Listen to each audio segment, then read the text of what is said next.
আয়াত ২৯ সুম্মা লিয়াকদু তাফাসাহুম ওয়ালিয়ুফু নুযুরহুম ওয়ালিয়াত্তাওয়াফু বিল বাইতিল আতীক।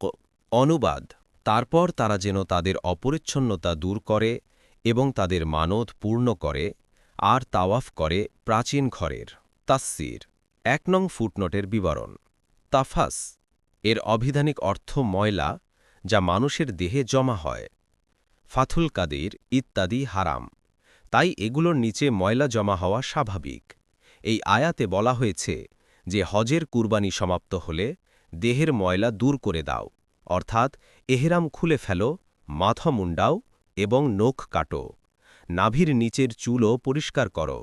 কুরতুবী: আয়াতে প্রথমে হাদিয়ি জাবাই ও পরে এহরাম খোলার কথা বলা হয়েছে। এতে বোঝা যায় যে এই ক্রম অনুযায়ী এসব কার্যাদি সম্পন্ন করা মুস্তাহাব।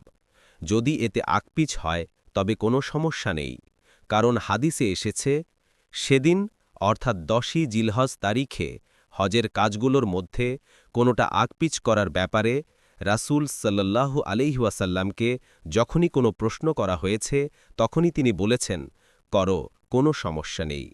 বুখারী, মুসলিম শরীফের হাদিস নাম্বার ১৩০৬ এবং ৮১।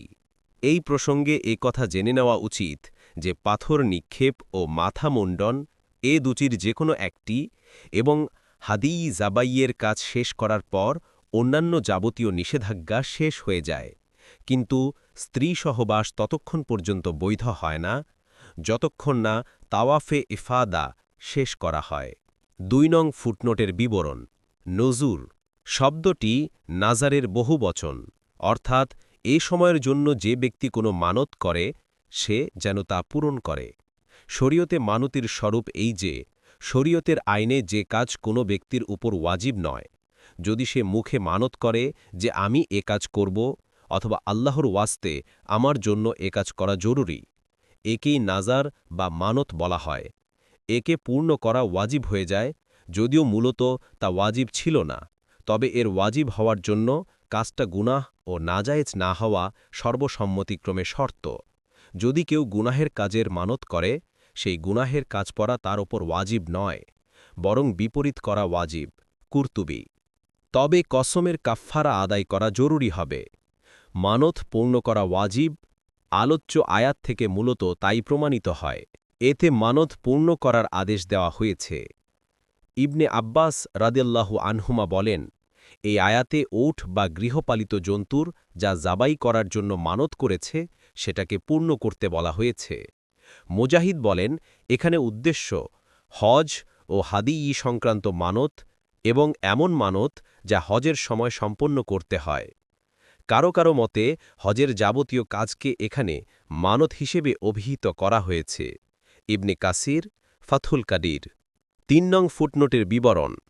এখানে তাওয়াফ বলে তাওয়াফে জিয়ারাত বা তাওয়াফে ইফাদা বোঝানো হয়েছে, যা জিলহজের ১০ তারিখে কঙ্কর নিক্ষেপ ও হাদিয়ি জাবাই করার পর করা হয়। এটি হজের রোকন তথা ফরজের অন্তর্ভুক্ত, যা কখনো বাদ দেওয়ার সুযোগ নেই। কুরতুবী: আর যেহেতু ধুলা ময়লা দূর করার হুকুমের সাথে সাথেই এর উল্লেখ করা হয়েছে, তাই এ বক্তব্য প্রকাশ করে যে হাদিয়ি জাবাই করার এবং এহরাম খুলে গোসল করে নেওয়ার পর এই তাওয়াফ করা উচিত। এখানে কাবা ঘরের জন্য এই আতিক শব্দ অত্যন্ত অর্থবহ।